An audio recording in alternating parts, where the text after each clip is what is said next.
हमारी जो जांच एजेंसियां हैं, जैसे पुलिस हो गई, सीबीआई हो गई, ऊपर से नीचे तक करप्ट है। पहली पीढ़ी का वकील होता है, उसे ज़्यादा परिश्रम करना पड़ता है। मैं अपने पिता के साथ वहाँ गया और उस दिन मेरा भाग्य,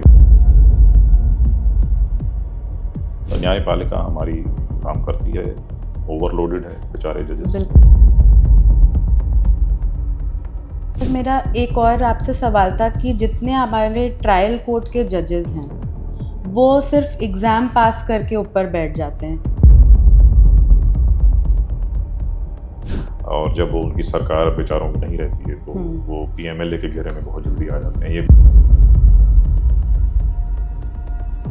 जज का बेटा भी जज बनेगा, और अगर वो वकालत में है तो, या वो ही सीनियर एडवोकेट बनेगा।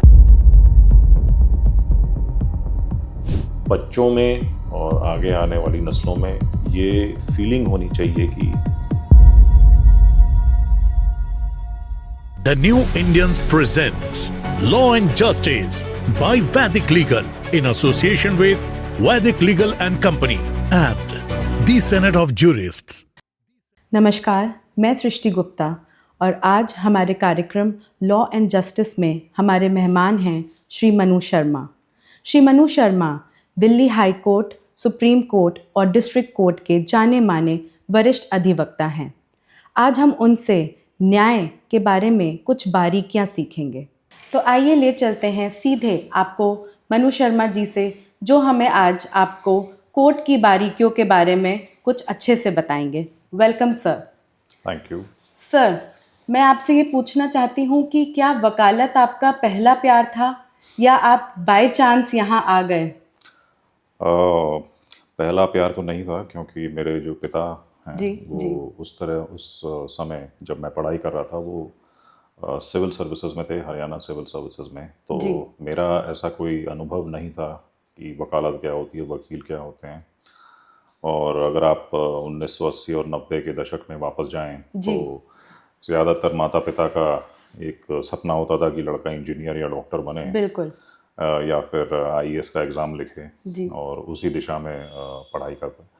तो शुरू में नहीं था, मगर बाद में जब मैंने क्लास 10 क्लियर कर ली, उसके बाद मेरे पिता ने कहा कि आप इंजीनियरिंग करिए, जबकि मेरा उस तरफ रुझान बिल्कुल भी नहीं था। बिल्कुल। मगर उनके कहने पे मैंने ले ली साइंसेस, फिज़िक्स, केमिस्ट्री, मैथ्स। पर मेरा जो प्रदर्शन था वो अच्छा नहीं था। तो 11वीं 12वीं करने के बाद भी ये कन्फ्यूजन चलता रहा कि अब क्या किया जाए, साइंस तो नहीं है मेरे लिए।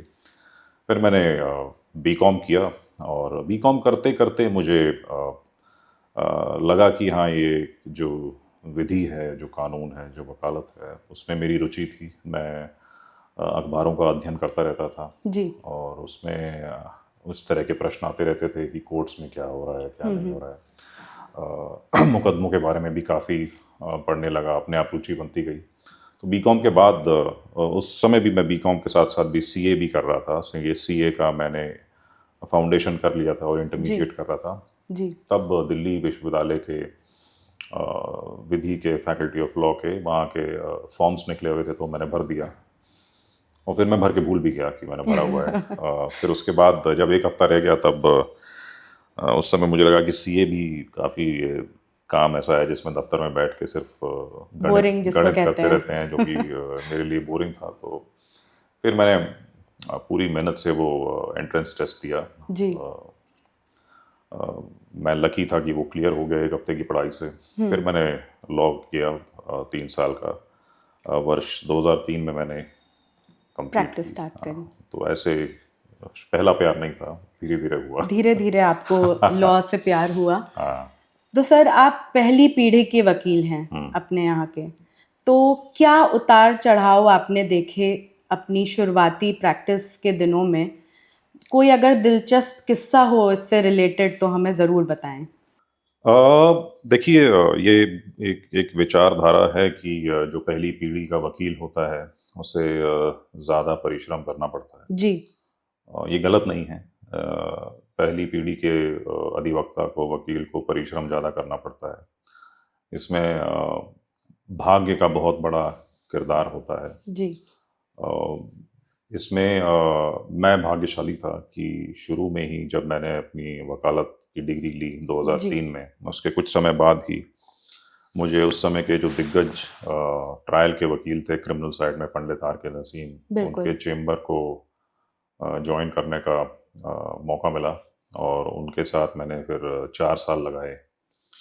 और परिश्रम का तो देखिए कोई पर्याय नहीं है, आपको परिश्रम करना पड़ता है और आपको पता होता है कि अगर परिश्रम नहीं किया तो इस फील्ड में, इस क्षेत्र में आपकी कोई जगह नहीं बनेगी। बिल्कुल।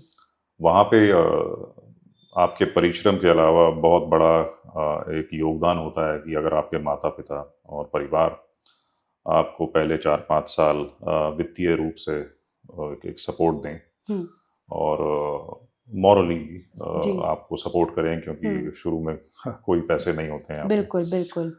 तो वो मैं भाग्यशाली दोनों तरह से था कि मैं नसीम साहब के साथ ऐसे एज ए प्यूपिल, एज ए शागिर्द रहा। बिल्कुल। और मेरे माता पिता ने भी मुझे पूरा सहयोग दिया, पूरा उनका सपोर्ट रहा, फाइनेंशियली, इमोशनली, मेंटली, मॉरली।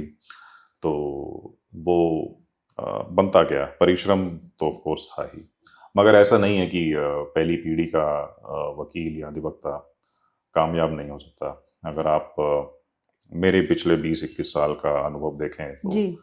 आज की डेट में बहुत से ऐसे दिल्ली हाई कोर्ट में वरिष्ठ अधिवक्ता नियुक्त हुए हैं जी। जो सभी पहली पीढ़ी के अधिवक्ता हैं और खुद ही उन्होंने परिश्रम से ही यहाँ तक उन्होंने ये डेजिग्नेशन, ये पद पाया है जी। मेहनत से, और मेहनत करने पे इसमें सफलता मिलती है इस प्रोफेशन में। सिविल और क्रिमिनल दोनों साइड में मैंने देखा है कि पहली पीढ़ी के अधिवक्ता बहुत अच्छा कर रहे हैं जी जी। तो हाँ, दिलचस्प किस्से की बात आपने पूछी तो बताते हैं कि आपको नसीम साहब के बारे में ये बड़ा मशहूर था कि जब भी उनको कोई उनके पास जाता था कि साहब मुझे आप अपने चेम्बर का हिस्सा बनाइए, मुझे अपने साथ सीखने का मौका दीजिए, तो वो मना कर देते थे। अच्छा। वो सबको ये कहते थे कि जाइए पहले थोड़ा सिविल का काम करिए और उसके बाद आप जाके क्रिमिनल, जो फौजदारी वकालत जिसे हम कहते हैं, उसमें अपना हाथ आजमाइए और सीखिए। तो ये जब मुझे लगा कि हाँ मुझे क्रिमिनल साइड में जाना है तो मुझे था कि साहब इन्हीं के साथ काम करना है। तो मगर मेरे को ये भी डर था कि अगर मैंने उन्हें अप्रोच किया और उन्होंने मना कर दिया तो फिर मना हो जाएगी। तो वहाँ भी भाग्य का मेरे साथ था कि मेरे पिता के एक मित्र थे जो गुड़गांव में ही नियुक्त थे। वो हरियाणा से ही थे, नसीम साहब भी हरियाणा के थे, पंडित। अच्छा जी। तो उन्होंने बताया कि अगर आप वहाँ जाइए तो अगर आप अपने पिता को लेकर साथ जाएंगे और वो आपकी तरफ से रिक्वेस्ट करेंगे तो शायद आपको हाँ कह देंगे वो। तो वो एक तभी एक शायद का आपने इस्तेमाल किया है, तो शायद बहुत बड़ी चीज होती है। तो फिर मैं अपने पिता के साथ वहाँ गया और उस दिन मेरा भाग्य मेरे साथ था। उन्होंने हमें बिठाया, हमें चाय पिलाई, हमारे परिवार के बारे में पूछा, बैकग्राउंड के बारे में पूछा और उन्होंने मुझे अपने चेम्बर में ले लिया। तो वहाँ से मेरी शुरुआत हुई। उनके साथ बहुत कुछ सीखा, ट्रायल की बारीकियाँ सीखी जितना मैं सीख सकता था, जितनी मेरी एबिलिटी है जी। 4 साल उनके साथ रहा। उसके बाद ये हुआ कि तब लगता था कि सुप्रीम कोर्ट भी जाना चाहिए, एक थोड़ा सा अनुभव वहाँ होना चाहिए। तो उस समय गोपाल सुब्रमण्यम साहब additional solicitor general of India होते थे। ये मैं आपको बात कर रहा हूँ 2008 की। 2004 से 8 तक मैं नसीम साहब के साथ था। तो वहाँ मैं गया, वहाँ भी मेरा भाग्य ने साथ दिया। मेरा कोई किसी के लिए कोई फ़ोन नहीं गया था, ना मैं किसी बहुत बड़े परिवार से आया था कि इतने बड़े वकील मुझे अपने चेम्बर में ले लेते। बट वहाँ पर एक जगह खाली हुई जो कि मेरे मित्र थे जो वहाँ 4-5 साल से थे, मेरे बैचमेट। तो उन्होंने बताया कि देखिए एक जगह खाली है, अगर आप कोशिश करना चाहते हैं तो जाके मिल लीजिए। वहाँ भी भाग्य ने साथ दिया। मैं सिर्फ जा गया, उनसे टाइम लिया मिलने का और उन्होंने मुझे अपने साथ रख लिया। तो करीब 1 साल मैंने उनके साथ भी बिताया। उसके बाद 2009 से मैं इंडिपेंडेंट हो गया। प्रैक्टिस। हाँ, मगर इसमें इस इंडिपेंडेंट जो मेरी प्रैक्टिस रही उसमें भी मेरे को श्री राम जेठमलानी के तो साथ बहुत बड़ा काम, नाम है। हाँ, उनके साथ काम करने का बहुत मौका मिला। जी। तो वो बड़ा मैं कहूँगा कि बड़ा रिच एक्सपीरियंस था मेरी लाइफ का। इतने बड़े आदमी के साथ बहुत से केसेस करने को मिले, उनके साथ उठ बैठ कर आप बहुत कुछ एब्जॉर्ब कर लेते हैं उनसे। हाँ, बिल्कुल, तो बिल्कुल। वो भी बहुत अच्छा अनुभव था। तो जब तक वो जीवित थे 2019 तक, जी, करीब 2016-17 तक वो कोर्ट आते जाते रहते थे और मुझे मौका मिलता रहता था उनके साथ काम करने का। तो ट्रायल भी सीखा उनसे और अपील्स भी सीखी, सुप्रीम कोर्ट भी देखा, हाई कोर्ट देखा, और इस दौरान इंडिपेंडेंट काम चलता रहा मेरा। सर, आपको अपना पहला केस याद है और आपको कितनी फीस मिली थी तब? बड़ा एक मतलब सुनने में आपको अजीब लगेगा कि एक करीब 2-3 साल के बच्चे का अपहरण हुआ। अच्छा।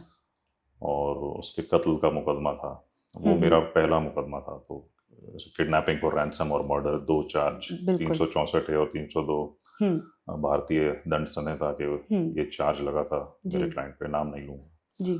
और उनका केस पहला केस था, बड़ा मशक्कत वाला ट्रायल था, मगर उसमें बरी हो गया वो केस, में जीत गया। बड़ा प्रोत्साहन मिला उस जीत से, मगर फीस आई थिंक मुझे याद है कुल मिला के भी शायद 1,000-1,500 भी नहीं मिली होगी पिछले 2-3 साल के काम। तो और ये कब की बात है सर? ये 2007 से 9 के करीब, 2009 से 7 से 10 के बीच की बात है। तो 3 साल ट्रायल चला था। पर फिर भी सर 1,000-1,500 तब भी मेरे ख्याल से बहुत नहीं, पर अगर आप 2-3 साल तक कोई ट्रायल चला रहे हैं और इतना मिले तो बहुत तो कम बहुत ही कम है। मगर उस समय जोश होता था, जुनून होता था कि केस अच्छे से करना है। जी जी जी। सर, आप क्रिमिनल डिफेंस की वकालत करते हैं, ऐसा मैंने सुना है। तो आप हमारे दर्शकों को बताएंगे क्रिमिनल डिफेंस क्या होता है और प्रोसिक्यूशन क्या होता है, आसान शब्दों में? हाँ, तो पहले प्रोसिक्यूशन की बात करते हैं, उसे हिंदी में अभियोजन पक्ष कहते हैं। तो जब भी कोई मुकदमा किसी पे दायर होता है तो उसमें स्टेट यानी कि जो राज्य है, जी, राज्य मीन्स पुलिस और उनके जो वकील होते हैं, उनका जो पक्ष होता है उसे अभियोजन पक्ष कहा जाता है। उनका काम होता है पहले अच्छे से इन्वेस्टिगेट करना, तफ्तीश करना, और उसके बाद आरोप पत्र, जिसे चार्जशीट कहते हैं, वो दाखिल करके मुकदमा चलाना। तो ये हो गया अभियोजन पक्ष, प्रोसिक्यूशन जिसे कहते हैं। और जो डिफेंस साइड है, वो जिसके ऊपर आरोप लगा है, जिसे एक्यूज्ड कहते हैं हमारे सिस्टम में, उसे बचाव पक्ष कहते हैं, डिफेंस साइड। उनका काम होता है कि उस आरोप पत्र में, चार्जशीट में जो गवाह आए हैं और जो दस्तावेज आए हैं, कागज आए हैं, उसमें कमियां निकालें, उस केस को दिखाएं कि ये जो हमारा मापदंड है, प्रूफ बियॉन्ड रीजनेबल डाउट, उस मापदंड पे खरा नहीं उतरता जी। और खरा ना उतरने की वजह से जो अभियोजन पक्ष है वो कमजोर पड़ता है और आपको बरी किया जाना चाहिए जी। तो ये 2 साइड आपस में झगड़ते हैं कोर्ट में। तो ये अभियोजन और बचाव पक्ष के बीच की जो तनातनी है, इसे हम ट्रायल कहते हैं। इसमें जो इंडियन एविडेंस एक्ट है, भारतीय साक्ष्य अधिनियम, वो कोड ऑफ क्रिमिनल प्रोसीजर, जो प्रक्रिया की संहिता है, ये सब इसके जो मोटे जो खास प्रोविजंस हैं उनका इस्तेमाल होता है। ट्रायल के स्टेजेस होते हैं। पहले चार्ज फ्रेम होता है, तो आदमी को पहला मौका मिलता है कि चार्ज के स्टेज पे ही अगर वो छुटकारा पा सके, तो बचाव पक्ष कहता है कि ये तो देखने में ही बेकार केस लगता है, तो चार्ज के समय पे डिस्चार्ज हो जाता है। मगर वो बड़ी नैरो सी एक विंडो होती है। मोस्टली चार्जेस फ्रेम होते हैं और लोग को पूरा ट्रायल फेस करना पड़ता है। तो उसमें गवाह आते हैं, दस्तावेज एग्जिबिट की तरह से दाखिल किए जाते हैं। बचाव पक्ष को मौका मिलता है कि वो जिरह करें, जिसे क्रॉस एग्जामिनेशन कहते हैं, प्रति परीक्षा कहते हैं हिंदी में। और फिर दोनों साइडों को मौका देने के बाद जज साहब जो है वो फैसला सुनाते हैं। तो इस तरह से चलता है पूरा सिस्टम। ये सिस्टम मैसेज है। सर, बहुत लोगों का ये कहना है कि हमारी जो जांच एजेंसियां हैं, जैसे पुलिस हो गई, CBI हो गई, ऊपर से नीचे तक करप्ट है। क्या आप कभी किसी ऑनेस्ट पुलिस ऑफिसर से मिले हैं? क्योंकि आजकल लोग पुलिस के पास जाने से डरते हैं, बल्कि वो हमें बचाने के लिए नियुक्त होते हैं, लेकिन फिर भी कोई भी मैंने नहीं देखा अधिकारी या कोई भी जज भी आजकल, या कभी किसी पुलिसकर्मी के खिलाफ कोई कुछ नहीं बोलता है, किसी को जेल नहीं होती कभी। आपका इसमें क्या कहना है? नहीं, देखिए, ये कहना गलत होगा कि हर आदमी करप्ट है। अगर ऐसा होता तो हमारा जो सिस्टम है वही गिर जाता। तो न्यायपालिका चलती है, न्यायपालिका जो जस्टिस सिस्टम है वो दोनों पक्षों के योगदान से चलता है, जिसमें पुलिस का भी रोल होता है, जैसे अभियोजन पक्ष बने, और वकील साहब जो बचाव की तरफ से होते हैं उनका भी।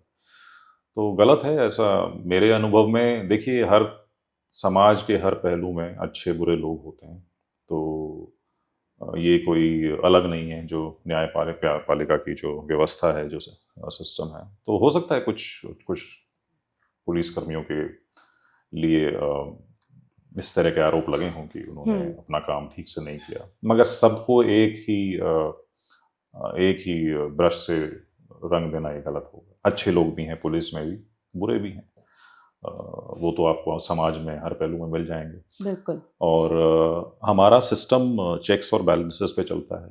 अगर किसी को लगता है कि पुलिस उसका साथ नहीं दे रही है किसी करप्ट मोटिव की वजह से, तो उसके पास हमेशा ये ऑप्शन है कि वो कोर्ट में जाके एजेंसी बदलवा सकता है, इन्वेस्टिगेटिंग ऑफिसर को बदलवा सकता है, कोर्ट को कह सकता है कि मॉनिटर करें जब तफ्तीश हो रही है। और ये दोनों ही तरह के लोग, एक्यूज्ड भी जा सकता है और कंप्लेनेंट भी जा सकता है। तो चेक्स और बैलेंसेस इतने हैं कि आपके पक्ष को ऐसे कोई दरकिनार नहीं कर सकता, दबा नहीं सकता। तो और जजेस, न्यायपालिका हमारी काम करती है, ओवरलोडेड है बेचारे जजेस, बट बहुत काम है उन पर, मगर फिर भी उनकी कोशिश रहती है कि जितना हो सके वो न्याय कर सकें। और अगर पुलिस के खिलाफ आरोप लगता है तो वो उसमें उसकी मामले की तह तक जाते हैं और रिलीफ मिलता है लोगों को। सर, अभी आपने कहा कि न्यायपालिका ओवरवर्क्ड है, ओवरलोडेड है, और बहुत सारे अंडर ट्रायल्स भी हैं हमारे देश में। तो आप उनके लिए क्या कहेंगे कि हमें कैसे ऐसे सिस्टम से लड़ना चाहिए, या सरकार क्यों नहीं कुछ उनके लिए करती है, या न्यायपालिका कभी उन्होंने कोई कमिटी नहीं बनाई, या कभी सेट ऑफ जजेस कभी बैठे नहीं कि हम अंडर ट्रायल्स के केवल मैटर्स सुनेंगे? कभी ऐसा क्यों नहीं हुआ? नहीं, ऐसा नहीं। अंडर ट्रायल्स के ट्रायल्स चलते हैं। जो आप जो प्रॉब्लम जो बता रहे हैं वो है कि एक तो जजेस की संख्या वो नहीं है जो भारत की जनसंख्या को काम कर सके। बिल्कुल। तो ओवरवर्क वाला वहां पे आए। दूसरा जो पहलू है जो मुझे लगा है अब तक के अनुभव में, वो ये है कि उनकी ट्रेनिंग भी बहुत अच्छी नहीं है। इन दोनों की वजह से लोगों को लगता है कि एक तो केस में सुनवाई नहीं हो रही है, हो रही है तो हमें न्याय नहीं मिल रहा जी। आपने वो एक फ्रेज सुना भी होगा, पढ़ा होगा, justice delayed is justice denied. तो जब देरी होती है और बेल नहीं मिलती लोगों को, तो ये रोष उत्पन्न होता है लोगों में। इसका देखिए, सरकार के पास एक ही इलाज है कि जो न्यायपालिका का जो सिस्टम है उसमें ज़्यादा जजेस दें। आप आज भी देखेंगे तो हिंदुस्तान का एक भी हाई कोर्ट अपनी पूरी कैपेसिटी पे काम नहीं कर रहा है। बिल्कुल। ठीक है। और उसमें सबसे जो मुख्य जो रोल है वो सरकार का है, क्योंकि सरकार को ही जितनी एटलीस्ट सैंक्शन स्ट्रेंथ है उतने जजेस तो नियुक्त करने चाहिए, और वो ना करने की वजह से लोगों में एक रोष है, लोगों को न्याय नहीं मिल रहा है। उसमें सरकार को एक प्रोएक्टिव अप्रोच लेनी पड़ेगी। अब उसकी निटी ग्रिटीज क्या है, बारीकियां क्या हैं, वो फाइनेंस का इशू है या कोई और इशू है, इसके बारे में तो टिप्पणी करना उचित नहीं होगा। पर हाँ, मैं ये कहना चाहूँगा कि जजेस चाहिए, पूरी सैंक्शन स्ट्रेंथ पे चाहिए, और उनकी ट्रेनिंग, उनकी सेंसिटाइजेशन वो भी बहुत ज़रूरी है। तो इन दो एरियाज पे, इन दो पहलुओं पे सरकार को ध्यान देना चाहिए, जो मेरे अनुभव में अब तक नहीं दिया गया जी। और उसी वजह से ये सारी जो दिक्कतें आ रही हैं। सर, मेरा एक और आपसे सवाल था कि जितने हमारे ट्रायल कोर्ट के जजेस हैं वो सिर्फ एग्ज़ाम पास करके ऊपर बैठ जाते हैं। उन्होंने कभी वकालत करी नहीं, कभी उन्होंने जज फेस नहीं किया, उनको कोर्ट आर्ट नहीं पता, या वो शायद सिविल में ज़्यादा अच्छे हैं पर क्रिमिनल में बैठा दिए जाते हैं। तो इससे कितना फ़र्क पड़ता है हमारे ट्रायल्स में देश के? अनुभव की बात कर रहे हैं कि जी। बिना अनुभव के बिना सिर्फ जज आपने एक बनना। एग्ज़ाम पास हाँ। किया और आप जज बन गए। हाँ, ये मेरे पहले ऐसा नहीं था। जी। पहले 3 साल की कम से कम वकालत चाहिए होती थी जज की नियुक्ति के लिए। उसके बाद ऑफ कोर्स एक रिटन एग्जाम है, इंटरव्यू है, वो हटा दिया गया था, वेव कर दिया था। जहाँ तक मैंने पढ़ा है वो संशोधन अब दोबारा से लाया जा रहा है। अच्छा। जब ये एक मिनिमम रिक्वायरमेंट की भाई 3 या 5 साल की वकालत वो लाई जाएगी, तो I think it's a step in the right direction. हो सकता है सरकार वो संशोधन लाए, उससे चीज़ें बेहतर होंगी। दूसरा आपने प्रश्न किया कि सिविल अगर किसी ने किया है तो क्रिमिनल साइड में हाँ। वो देखिए, जब एक जज कुर्सी पे बैठते हैं, चाहे वो क्रिमिनल साइड के सिविल साइड में गए हों या सिविल साइड के क्रिमिनल में गए हों, महीने मैक्सिमम कुछ हफ्तों में दोनों साइडों के वकील अच्छे से उनको असिस्ट करें अगर, तो इतना कोई रॉकेट साइंस नहीं होता, सब लोग सीख जाते हैं। तो ये एक जनरलाइजेशन बन गया है कि नहीं, सिविल साइड का वकील क्रिमिनल में अच्छा नहीं कर पाएगा। तो मेरे अनुभव में बहुत से ऐसे दिल्ली हाई कोर्ट में जजेस हैं जो सिविल साइड में थे, कभी उन्होंने क्रिमिनल काम नहीं किया, मगर अब क्रिमिनल साइड में नियुक्ति के बाद जब रोस्टर में आते हैं तो बहुत ही अच्छा काम करते हैं, बहुत बढ़िया ऑर्डर्स देते हैं। ये दो तरफा चीज़ है। एक तो ये बार का फेलियर है अगर आप दोनों साइड की बात कर रहा हूँ, अगर जजेस को आप करेक्ट लॉ अच्छे से असिस्ट ना कर पाए, तो सिविल साइड का भी व्यक्ति अगर दोनों साइड की तरफ से अच्छा असिस्टेंस होगा दोनों साइड के वकीलों से, तो वो सीख जाते हैं धीरे धीरे। सेम वहाँ पे है। क्रिमिनल साइड में दो चीज़ें होती हैं जी। एक तो उसकी थोड़ी सोच अलग है, क्योंकि उसमें आप देख रहे हैं कि जो ह्यूमन बिहेवियर है और कभी कभी झूठ बोलने की जो एक टेंडेंसी है लोगों में, और अपने केस को साबित करने के लिए थोड़ा खींचतान हो जाती है एजेंसीज में। ये चीज़ें जो आपका पहला प्रश्न था कि जब वकील होता है तो वो चीज़ें वो देखता है ट्रायल करते टाइम। जी जी जी, ठीक है। और वो हो सकता है कि एक सिविल साइड के जज के लिए थोड़ा ऐसी चीज़ों की वो कभी सोचेगा ही नहीं इस दिशा में। तो मगर मेरा अनुभव ये रहा है कि धीरे धीरे जजेस को अगर अच्छी असिस्टेंस मिले तो सीख जाते हैं और अच्छा न्याय भी करते हैं, अच्छे ऑर्डर्स भी आते हैं। मैं देखिए, दिल्ली हाई कोर्ट में मैं 21 साल से हूँ, मेरा अनुभव बहुत ही अच्छा रहा है। दिल्ली हाई कोर्ट में बार भी बहुत स्ट्रांग है जी, बहुत पढ़ी लिखी है, मेहनती बार है, और जजेस भी मैंने देखा है कि बहुत ही उच्च कोटि के, उत्तम क्वालिटी के जजेस यहाँ पे हैं। तो यहाँ लार्जली यहाँ पे ज़्यादातर मैं देखता हूँ कि दोनों साइड के लोग इधर उधर होते भी हैं रोस्टर में, तो अच्छा न्याय करते हैं, अच्छे ऑर्डर आते हैं। चलिए, बहुत अच्छा है सर। सर, शुरुआती के साल अगर हम ले लें 80s और 90s के दौरान जो जिस तरीके के क्राइम होते थे, आप मर्डर ले ले, किडनैप, डेकॉयटी अपने चरम पे था, और क्या कहते हैं आपके रेप केसेस होते थे, और समय बीतने के बाद अब एक नया शब्द हमें सुनने को मिलता है, वाइट कॉलर क्राइम। तो सर, आप इसमें एक्सपर्ट हैं, आप हमारे दर्शकों को बताएंगे कि ये वाइट कॉलर क्राइम क्या होता है? आप मुझे एक्सपर्ट बुला रही हैं, थैंक यू। अगर मैं ऐसा कोई एक्सपर्ट नहीं हूँ। इनफैक्ट मैंने जितनी वकालत की पहले 11 साल मैंने इसी तरह के मुकदमे ज़्यादा किए, रॉबरी, डकॉयटी। हाँ, वही सर, समय की बात है ये। हाँ। और मेरे हिसाब से हर वकील को करने चाहिए। अभी भी होते हैं ऐसे मुकदमे, बिल्कुल, बिल्कुल। बहुत से होते हैं, और इस तरह की स्पेशलाइजेशन में नहीं जाना चाहिए कि मैं तो साहब सिर्फ वाइट कॉलर क्राइम।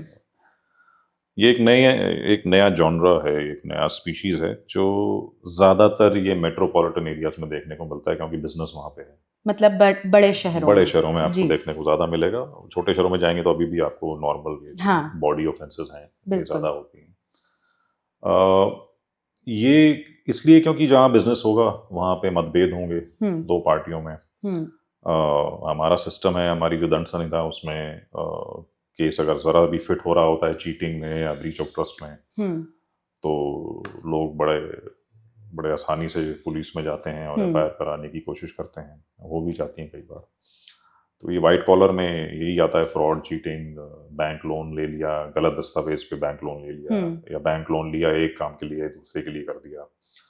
और पिछले 10 वर्षों में आपने देखा होगा PMLA भी बहुत सुनने में आता है। जितने भी धनी व्यक्ति हैं या जो भी राजनीति से संबंधित हैं, और जब वो उनकी सरकार बेचारों की नहीं रहती है तो वो PMLA के घेरे में बहुत जल्दी आ जाते हैं। ये भी एक मनी लॉन्ड्रिंग जो है वो वाइट कॉलर क्राइम है। तो ये 3-4 तरीके हैं। कस्टम्स है, जैसे वाइट कॉलर का ये है कि भाई हाँ, कोई पढ़ा लिखा व्यक्ति अपने अपने फायदे के लिए अगर कुछ कर रहा है तो वो वाइट कॉलर क्राइम बन जाता है, चीटिंग हो, फ्रॉड हो, जो भी हो।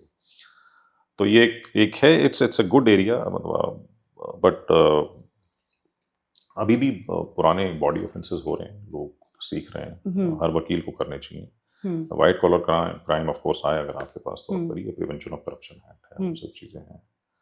तो ये मशरूम हुआ है काफ़ी, मगर ये सीमित है मेरे हिसाब से, सिर्फ बड़े शहरों में जहाँ पर उद्योग ज़्यादा है। हाँ। जहाँ आप देखते हैं जैसे कोई कैपिटल है जहाँ राजनीतिज्ञ हैं, तो या किसी डिपार्टमेंट में कोई फैसला लिया गया, जैसे कोल के केसेस हुए, जैसे टेलीकॉम का केस हुआ, आपने किया ही हुआ है। हाँ, तो इन केसों को वाइट कॉलर क्राइम किया जाता है, क्योंकि इसमें कोई चाकू छुरी या बंदूक नहीं चला, वो अपने कलम से कुछ अपना फायदा पेपर पे जो क्राइम होता है उसे हम वाइट कॉलर क्राइम कहते हैं। तो ये भी काफी ब्रॉड बेस्ड, मैंने कुछ बताया, करप्शन एक्ट है, मनी लॉन्ड्रिंग है, चीटिंग है, फ्रॉड है, कस्टम्स है, स्मगलिंग जैसे था, इनको कहते हैं लोग वाइट कॉलर क्राइम। सर, आप डिफेंस साइड से हैं, मुल्जिम की तरफ से हमेशा आप रहते हैं ज्यादातर। तो सर, कभी आपके पास कोई आदमी आपका या क्लाइंट आया, आपको ये पहले से पता है कि इसने ये क्राइम किया है, फिर आप अपने दिलो दिमाग को कैसे समझाते हैं कि इसको हमको, कभी ऐसा कॉन्फ्लिक्ट हुआ है कि आपका दिल कह रहा है नहीं इसको जेल जाना चाहिए, और आपका दिमाग, क्योंकि आपका प्रोफेशन है ये और कॉन्स्टिट्यूशन कहता भी है कि उसको बचाने का राइट है और होना भी चाहिए, तो आप उस जद्दोजहद में कैसे अपने आप को संभालते हैं और उसको कैसे लेकर आप आगे बढ़ते हैं? मेरे को कभी एक जद्दोजहद नहीं हुई। अच्छा। मेरे लिए अधिनियम 22 जो है संविधान का, जी, जिसका आपने अभी उदाहरण दिया, वो सबसे अहम है जी। मेरा काम जज करने का नहीं है कि किसी ने कुछ किया या नहीं किया।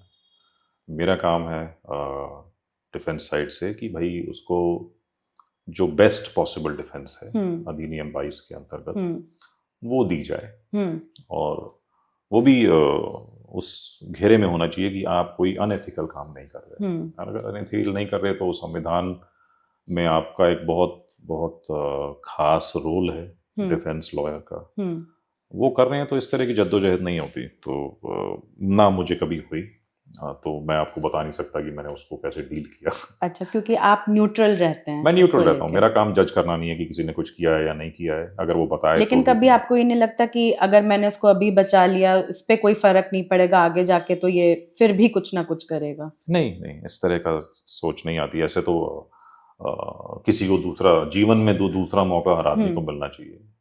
क्राइम छोटा बड़ा हो सकता है, गलती छोटी बड़ी हो सकती है।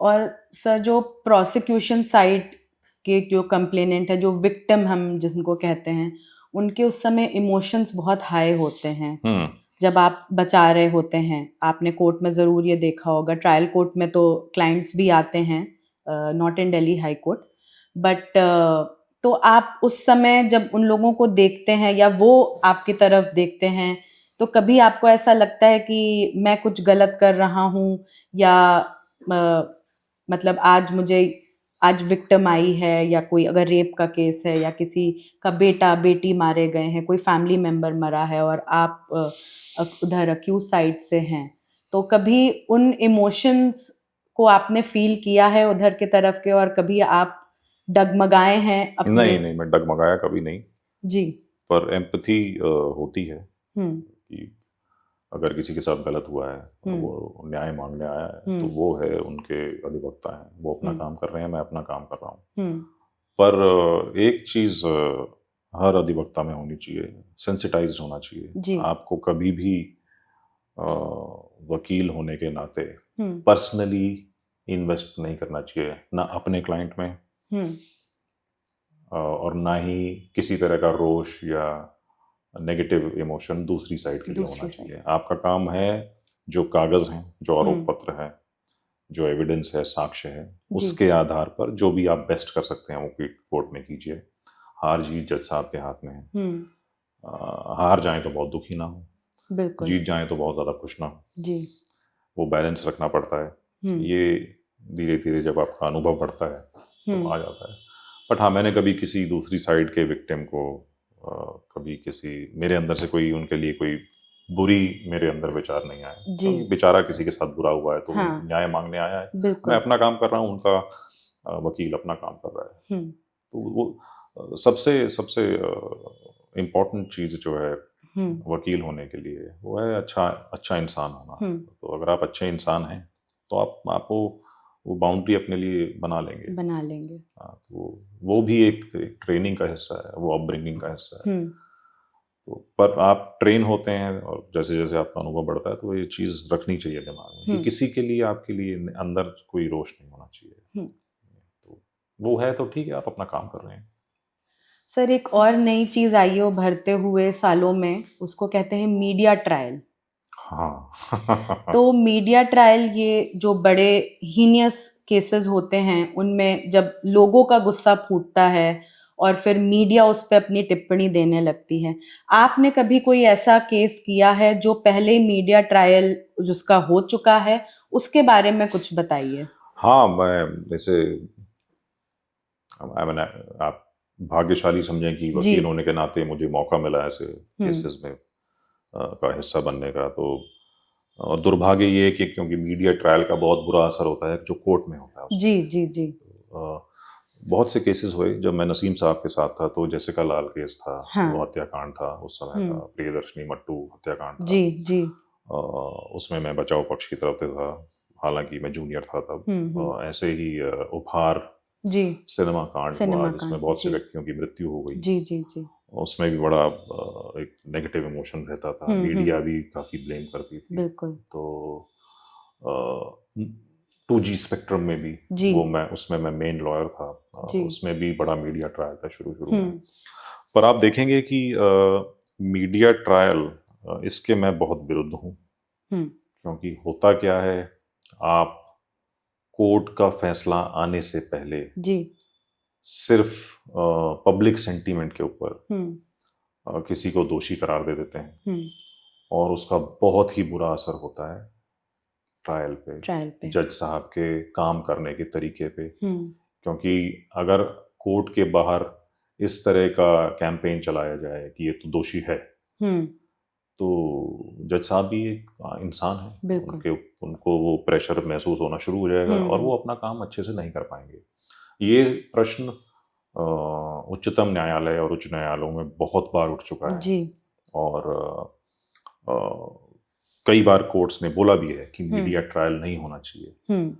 मगर इसमें कोर्ट कभी किसी को सजा नहीं दी, किसी मीडिया हाउस को, कि अगर उसने उल्टी सीधी चीजें लिखी या प्री जज किया केस को, वो नहीं किया। मैं उस पर सवाल नहीं उठाता। ये जिम्मेदारी मीडिया हाउसेस की है जी। ठीक है, जब हम अपना काम संविधान के दायरे में कर रहे हैं तो मीडिया को भी वही करना चाहिए जी। आप आए देखें कोर्ट में क्या हो रहा है, आप बताइए कोर्ट में। मगर ये कहना कि ये आदमी गलत है, ये सही है, चाहे वो डिफेंस की साइड की अटैक हो चाहे प्रोसिक्यूशन पे, मगर ये गलत है, उसमें आप फिर बाधा बन रहे हैं न्यायपालिका के काम में जी।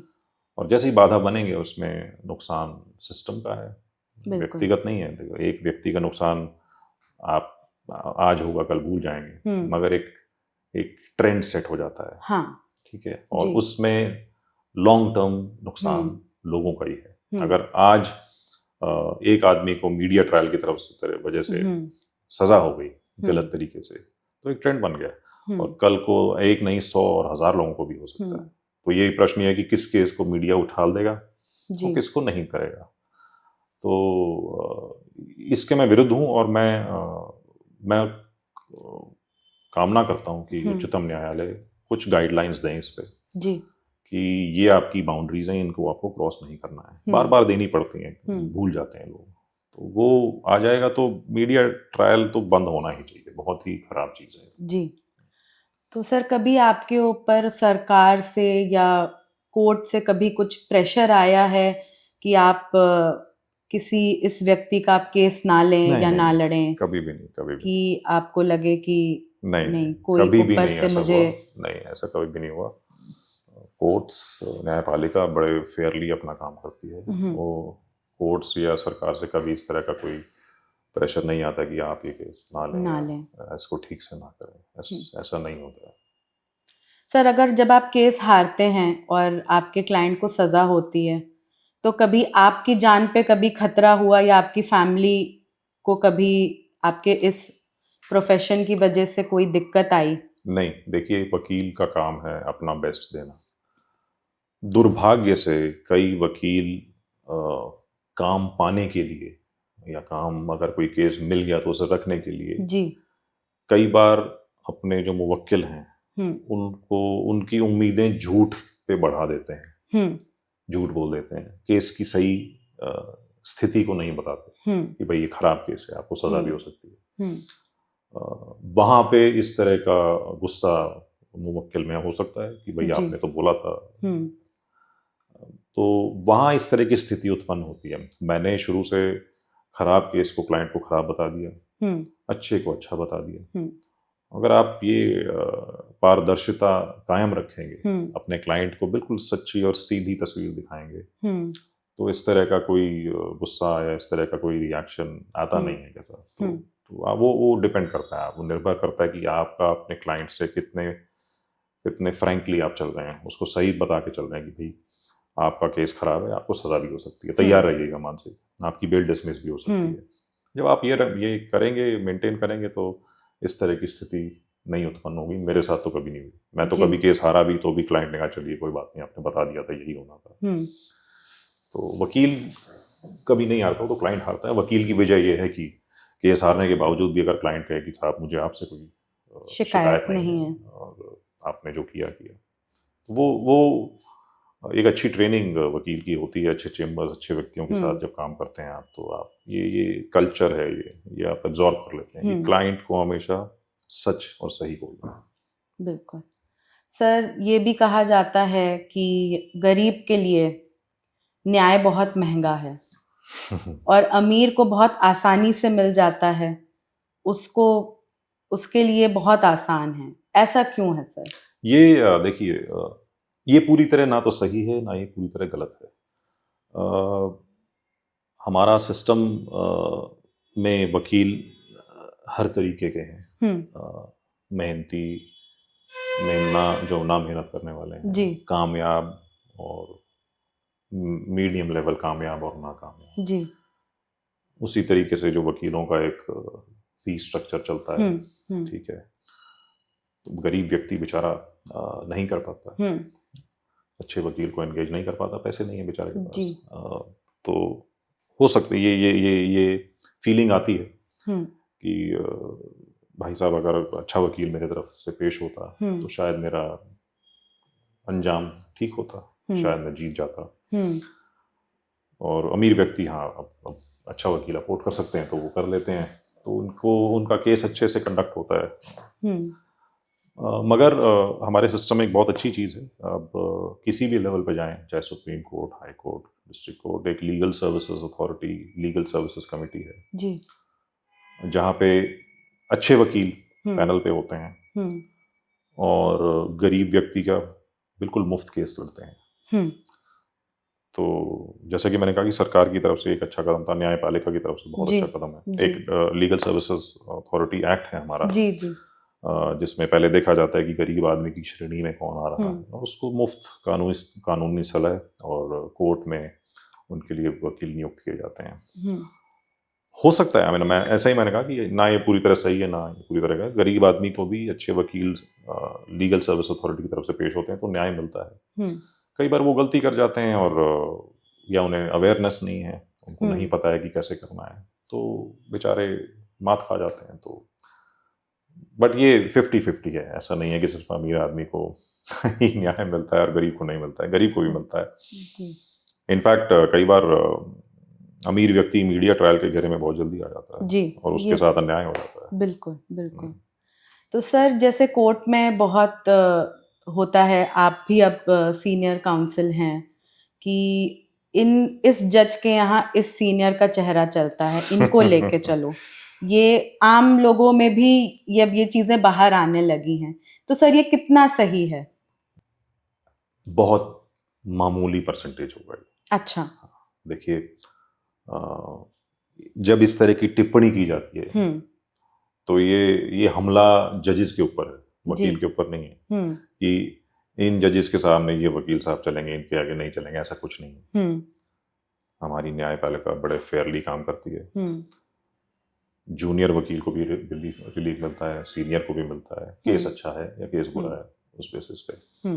बट जैसा मैंने कहा कि एक आधा कोई एग्जाम्पल होता होगा, मगर ये सोच और ये सिस्टम निर्भर करता है लिटिगेंट पे भी जिसका केस है और बार के ऊपर भी। इस तरह की सोच, इस तरह की बातें नहीं होनी चाहिए। It's not healthy. करेक्ट। ठीक है ना? तो मेरे अनुभव में ऐसा कभी नहीं हुआ कि मेरी शक्ल देख के मुझे कोई जज साहब ने भगा दिया कोर्ट से, तुम जाओ यहाँ से। आप प्रिपेयर्ड हैं, आपका केस अच्छा है बुरा है वो तो छोड़िए, आप अगर प्रिपेयर्ड हैं आपको सुनवाई मिलेगी। बिल्कुल। ठीक है। और होता क्या है कि एक यंग वकील को मेच्योरिटी आने में समय लगता है। ठीक है। मेच्योरिटी बहुत तरीके की होती है कि क्या बोलना है क्या नहीं बोलना है। प्रिपरेशन के आगे की बात कर रहा हूँ, आप अच्छे से प्रिपेयर्ड हैं फिर भी आपको टाइम लगेगा कि क्या इंपॉर्टेंट है क्या नहीं है। ठीक है। जजेस भी ह्यूमन हैं, इंसान हैं, उनके भी अपने अपने लाइक और डिसलाइक हैं, इनके कि किस पॉइंट पे वो ज़्यादा कन्विंस होते हैं, एक जज दूसरे पॉइंट पे नहीं होते हैं, ये भी डिपेंड करेगा। तो उसको हम चेहरा ये दे देते हैं कि इसमें ये वकील चलेगा या नहीं चलेगा, बट ऐसा नहीं होता है। 99% नहीं होता है, 1% अगर होता हो तो मेरे अनुभव में कभी नहीं हुआ। सर ये भी कहते हैं कुछ लोग कि जब क्लाइंट एक वकील के पास जाता है और वकील उसको हर तरीके से सलाह देता है, गाइड करता है, लेकिन कभी क्लाइंट बोलता है कि सर कुछ अगर जज साहब को ले दे के अगर कुछ हो जाए तो बहुत बढ़िया रहेगा, ये आप करवा दीजिए। तो सर क्या ऐसा होता है कि जज साहब ले दे के भी कुछ करते हैं? देखिए, मेरे अनुभव है ऐसा नहीं हुआ कभी। इस तरह की बातें होती हैं, मैं मना नहीं करूँगा, मगर ये पूरा उत्तरदायित्व वकीलों पे है कि इस तरह की चीज़ को बिल्कुल डिस्करेज किया जाए। जी। अगर होती हैं, मैं अज्यूम कर रहा हूँ, दुनिया में हर तरीके की अच्छी बुरी चीज़ें होती हैं, 99% ऐसा कुछ नहीं होता है। बट ये उत्तरदायित्व बार का है, अगर कोई लिटिगेंट इस तरह की बात करता है उसे वहीं दबा देनी चाहिए। ठीक है। तो भ्रष्टाचार हर क्षेत्र में है अनफॉर्चुनेटली, मगर वकीलों का ये काम है कि वो अपना काम इस तरह की बात होते उसको दबा दें कि चाहिए भाई साहब जो आपका फाइल पे काम होगा वो होगा। It is a collective failure अगर ऐसा होता है तो उसमें बार भी उतना ही जिम्मेदार है जितना अगर आप किसी जज साहब को ब्लेम करें, मगर वो बहुत छोटा फ्रैक्शन है अगर है भी तो। मैंने तो शुरू से अगर कोई किसी ने ऐसी बात भी करी तो मैंने डिस्करेज कर दिया कि भाई ये सब अल्टीमेटली इट डिफेम्स द इंस्टीट्यूशन। तो हर तरह की बातें होती हैं, मगर पर शायद सर कुछ वकील ये प्रैक्टिस कर रहे हैं और शायद वो जज साहब को वो पैसा नहीं पहुंच रहा है और वो खुद ही उसको कंज्यूम कर लेते हैं। आप बिल्कुल सही कह रही हैं। तो और इससे हमारा न्याय का जो सिस्टम है और जजेस हैं वो बहुत बदनाम हो रहे हैं। मैंने पहली बात क्या बोली, मैंने ये बोली ये बार का फेलियर है जी। सबसे फेलियर बड़ा ये बार का है। अगर वकील इस तरह की बात को वहीं पे बंद कर देगा तो ये होगा ही नहीं। तो ये अगर हो रहा है तो लिटिगेंट को भी चाहिए कि वो जाके इसको रिपोर्ट करे। देखिए दो तरफा चीजें जी जी जी। लिटिगेंट की सोच बुरी होगी और बार के मेंबर की सोच बुरी होगी तो ही इस तरह की चीज निकलेगी पर उसका कोई परिणाम नहीं निकलता है। नहीं, इस तरह की चीजें सिवाय बदनामी के और कुछ नहीं होता। कुछ नहीं होती। हाँ। जी सर, आजकल बहुत एडवोकेट्स एक्ट के बारे में कुछ रिफॉर्मेशन चाहते हैं लोग, और आप जैसे अपने पहले पीढ़ी के वकील रह चुके हैं, बहुत से नए बच्चे आ रहे हैं, लेकिन वो कुछ समय रह के डिस्करेज हो जाते हैं और वो कॉर्पोरेट सेक्टर में चले जाते हैं, क्योंकि जैसा आपने बताया कि इस प्रोफेशन में शुरुआत में पैसा नहीं है, और आपने भी घर से मदद ली और आपको मेंटली भी बहुत स्ट्रांग रहना पड़ता है।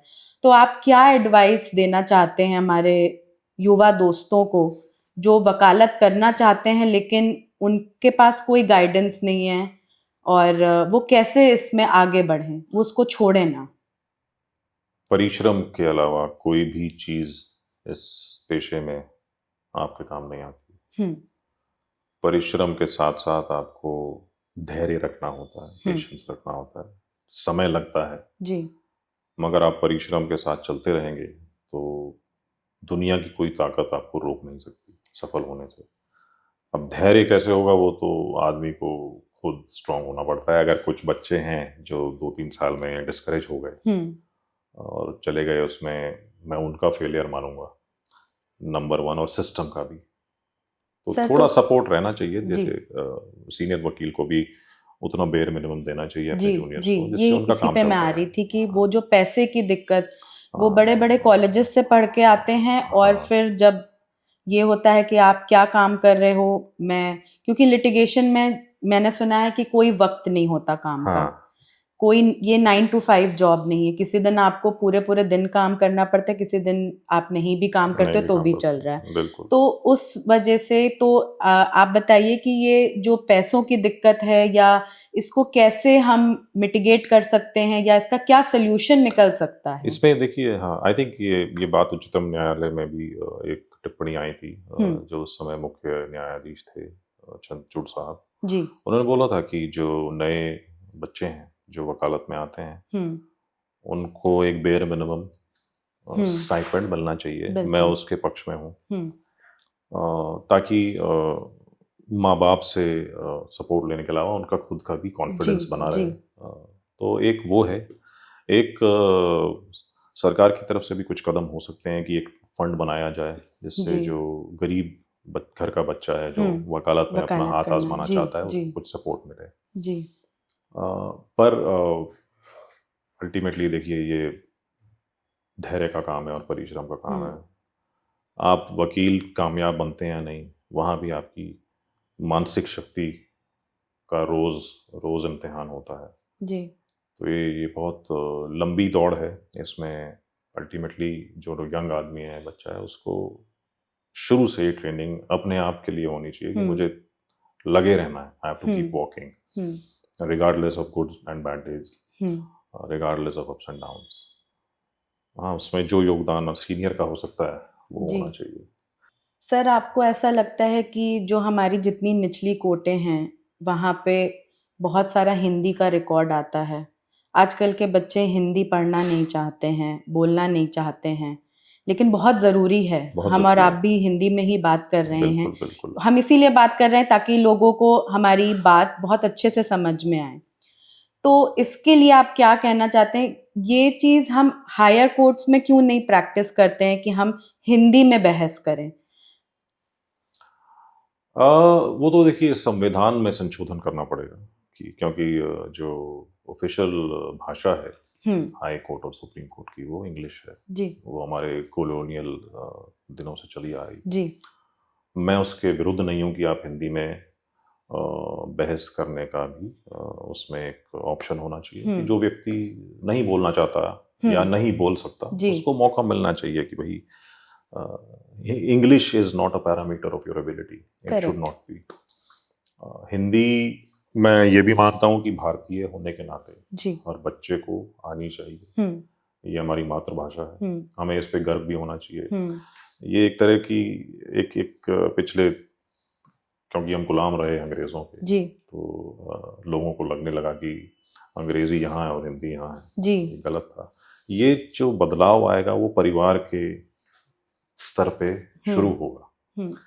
जब हालांकि मैं अंग्रेजी बोलना जानता हूँ मगर मैं हमेशा घर में हिंदी में ही वार्तालाप करता हूँ और अपने बच्चों को भी बोलता हूँ कि आप हिंदी बोलिए, ये आपकी मातृभाषा है, ये पहली भाषा है जी। मैं इंग्लिश के खिलाफ नहीं हूँ, विरुद्ध नहीं हूँ, बट वो दूसरी भाषा है।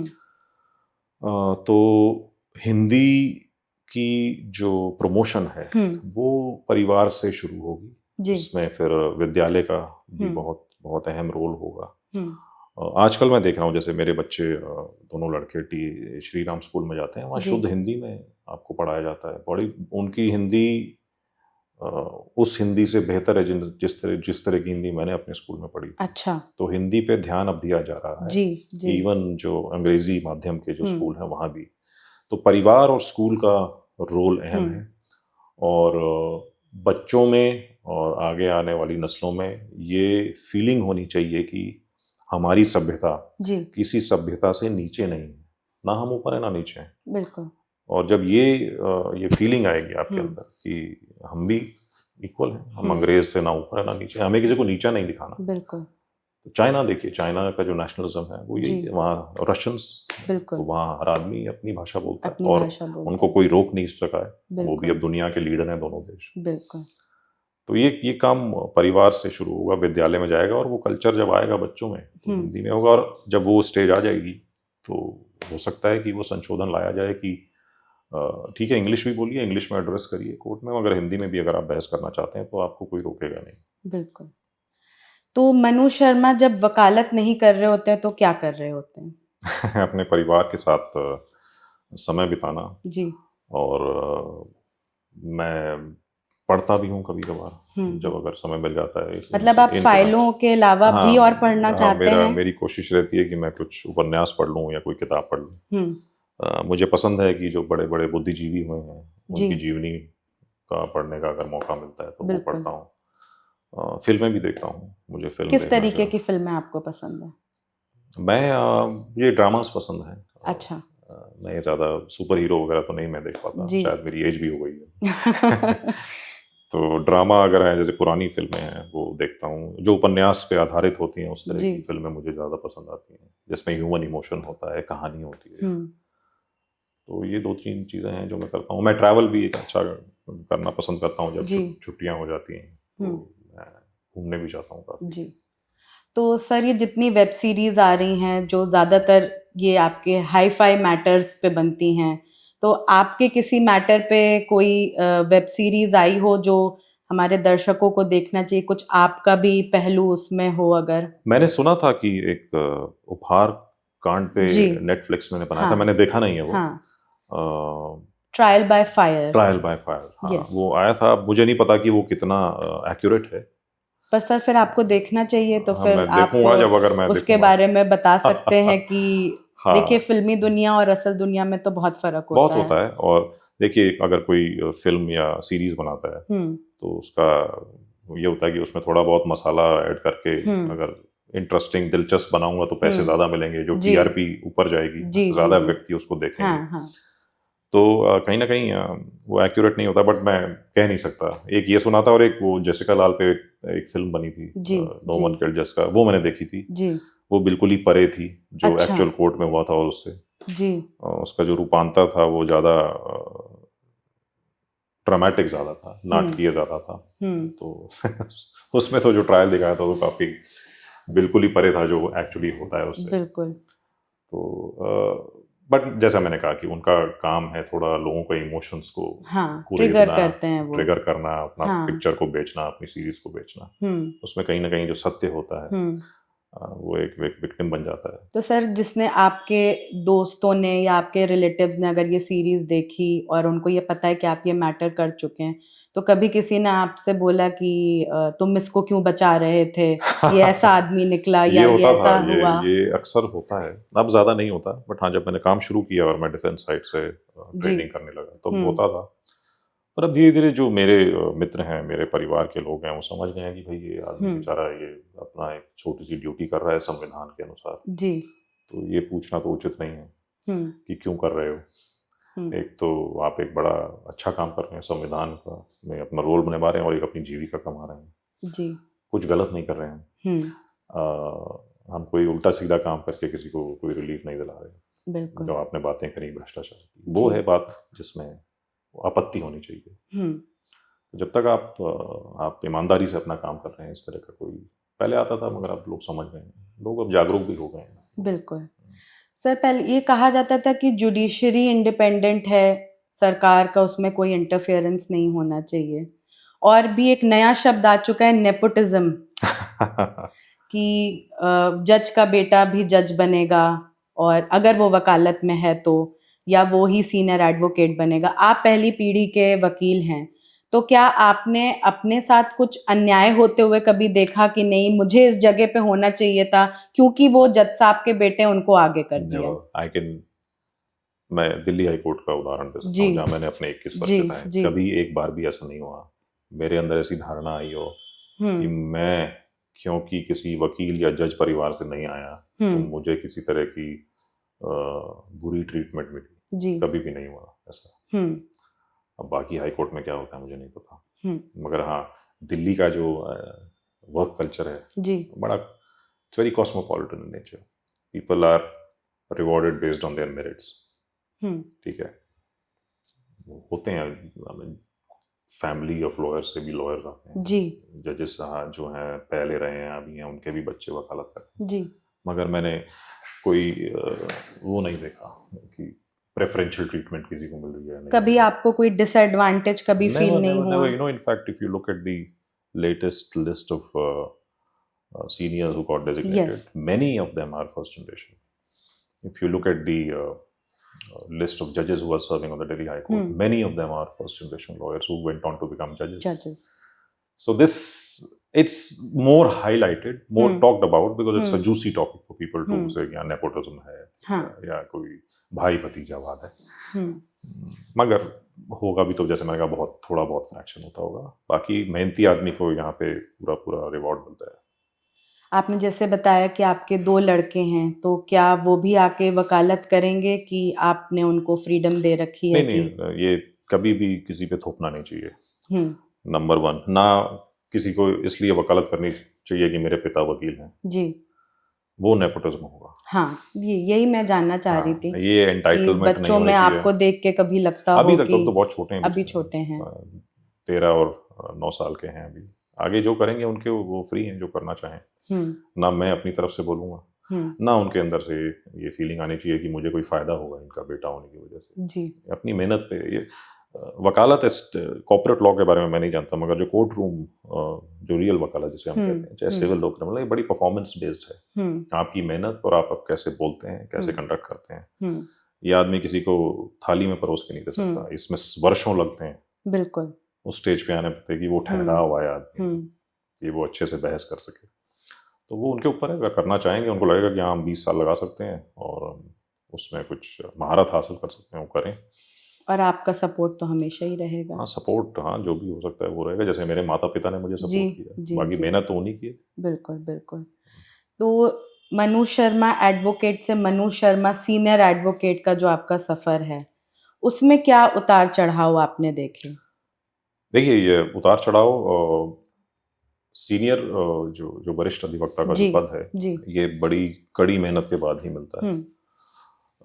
जीवन में उतार चढ़ाव आते रहते हैं, वो चाहे वित्तीय हों चाहे पारिवारिक हों, ये तो आएंगे ही, मगर आपको दृढ़ता से आगे बढ़ते रहना चाहिए, धैर्य रखना चाहिए और परमपिता परमात्मा में भी आपका विश्वास होना चाहिए जी। मैं तो कहता हूँ जो 2 पेशे हैं, एक तो डॉक्टरी का जी और एक वकालत का, इसमें आप हैं तो आप बाकी लोगों से ज़्यादा भगवान में विश्वास करते हैं, क्योंकि बहुत सारी चीज़ें हैं जो भगवान के आशीर्वाद से ही होती हैं। ठीक है, तो उतार चढ़ाव मैंने देखे हैं। मैंने कई बार ऐसे दिन देखे जब 2-3 महीने कोई मैटर नहीं आया, कोई फीस नहीं आई। ऐसे भी दिन देखे कि दिन में 10 केस लगे हैं और अच्छी फीस आ रही है जी। आपको लेवल हेडेड रहना चाहिए, संयम रखना चाहिए और सारे अप्स एंड डाउन्स निकल जाते हैं। अगर आपके पास केस नहीं है तो आप बैठ के अध्ययन करें, किताबें पढ़ें, आने वाला केस पढ़ें या उठाएं इनमें से कोई किताब, आप अध्ययन करें, मेहनत कभी खराब नहीं जाती। बिल्कुल बिल्कुल। तो अप्स एंड डाउन्स आते हैं हर तरीके के, मगर निकल जाते हैं। तो सर आप कुछ ये गाइड करना चाहेंगे हमारे दर्शकों को या हमारे नौजवान वकीलों को, अगर आपके साथ कोई काम करना चाहता है तो आपको कैसे कांटेक्ट कर सकता है, कैसे अप्रोच कर सकता है? मेरा जो कांटेक्ट है मेरा दफ्तर का, वो तो आई थिंक अवेलेबल होगा वेब जी, पे। जी। तो वो एक ईमेल कर सकते हैं जी। और अपनी अगर रुचि दिखाना चाहते हैं तो हम्म। ईमेल में अपना और अपने बारे में लिख दें। हम्म। अगर यहाँ पे जगह होगी और अगर मेरे पास काम होगा तो मैं ले लूँगा। जी। एक बार मिलूंगा ज़रूर, देखना बिल्कुल, चाहूँगा कि कौन है बिल्कुल, जो बिल्कुल। सीखना चाहता है। तो हाँ, दो तरह के माध्यम हैं जिनसे मेरे तक पहुँच सकते हो। तो सर आप कोई इंटरव्यू लेते हैं या उनके मार्क्स देखते नहीं हैं? नहीं नहीं, मैं मार्क्स कभी भी नहीं देखता। अच्छा। मैं मिल के मुझे आइडिया हो जाता है, क्योंकि मैं मेरे खुद के भी कोई बहुत ज़्यादा मार्क्स नहीं आते थे स्कूल में भी और कॉलेज में भी। तो मार्क्स उसका बहुत बड़ा हुआ है हमारी सोसाइटी में। बिल्कुल। मगर आप अल्टीमेटली क्या बनेंगे लाइफ में, ये बहुत लंबी दौड़ है। तो अगर आपके मार्क्स नहीं भी आए 10वीं 12वीं में, मगर आपने बाद में मेहनत करी और चलते गए जी। जैसे वो कछुए और खरगोश की कहानी है, तो ये वकालत कछुए वाला काम है, खरगोश वाला काम नहीं है। अगर आप चलते रहेंगे जी तो आप पहुंच जाएंगे। तो जब मैं किसी से मिलता हूं तो मैं ये देखने की कोशिश करता हूं कि भाई उसमें दृढ़ता वाला तत्व जी उसके पर्सनालिटी में है कि नहीं। बिल्कुल।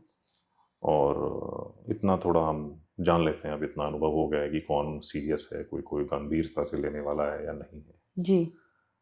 मार्क्स वगैरह मेरे लिए बिल्कुल इररिलेवेंट है। मैं कभी भी मार्क्स नहीं देखता। मैंने आज तक कभी किसी का सीवी खोल के भी नहीं देखा। अच्छा, ये तो बहुत ही बड़ी बात I आपने like बोल someone, the. I mean, I figure out instantly someone is meant जिसे for it. कहते हैं वाइब। वाइब क्या है? हाँ। आपको पॉजिटिव वाइब्स एक हाँ, दूसरे अगर इंसान से आनी चाहिए, हाँ। तो ही आप एक कनेक्ट बना लेते हैं हाँ, उनसे। थोड़ा सा परिवार के बारे में सवाल जवाब होता है जी, तो पता जी। लग जाता है कि बच्चा कहाँ से आया है, जी। किस वर्ग से आया है, कितनी उसके अंदर एक ड्राइव है, पैशन है। बिल्कुल। तो चलिए हम इस प्रोग्राम के आखिरी सवाल पे पहुंच गए हैं। तो मनु शर्मा सीनियर एडवोकेट को क्या हम जस्टिस मनु शर्मा के रूप में आगे देख सकते हैं? नहीं, ये सब चीज़ें तो भाग्य पे निर्भर करती हैं। अभी तो मैं अधिवक्ता के रूप में बहुत खुश हूँ। जी। मेरे पास कोई आता है तो मैं अपना बेस्ट कर देता हूँ। जी। ये सब तो प्रभु की लीला है, अगर इस तरह का आशीर्वाद उनकी तरफ से आएगा। पर आपकी कभी कोई अंदर इच्छा है कि आप बेंच पे? अभी तक तो नहीं है। अभी तक नहीं है। बाकी जैसा मैंने कहा कि ये तो मैच्योरिटी आती रहती है, आदमी सीखता रहता है, इच्छाएं बदलती रहती हैं। बिल्कुल। अगर भविष्य में इस तरह का कोई इच्छा जागी और अगर इस तरह का आशीर्वाद प्रभु से मिला तो ज़रूर। पर आज जैसे हम बैठे तो अभी मुझे कोई आइडिया नहीं है, ना मेरी कोई इच्छा है कि मैं वहाँ बैठूँ। अभी तो इस साइड पे काम करने का मन है। बहुत बहुत शुक्रिया मनु शर्मा जी, आपसे बात करके बहुत मज़ा आया। धन्यवाद। बहुत बारीकियों को हमने समझा आपके माध्यम से। आपने बहुत ही दिलचस्प किस्से सुनाए हमें, कोर्ट के अंदर की बातें सुनाई, कुछ सरकारी, कुछ जजेस के फेवर में। आपने क्लाइंट्स को बहुत फेवर करते हैं आप कि उनको जस्टिस मिलना चाहिए। तो यही हमारा सबका मोटो है कि हम देश को आगे बढ़ाएं। अगर हम न्याय जल्दी किसी को दिला सकते हैं तो उसकी ज़िंदगी बहुत अच्छे से आगे बढ़ेगी। बिल्कुल सही बोला आपने। तो चलिए अब हम फिर मिलते हैं आपसे एक नए मेहमान के साथ। हमें इजाज़त दीजिए। नमस्कार। हमें फॉलो, शेयर व लाइक करना न भूलें और लेटेस्ट न्यूज अपडेट्स के लिए नोटिफिकेशन जरूर ऑन कर लें।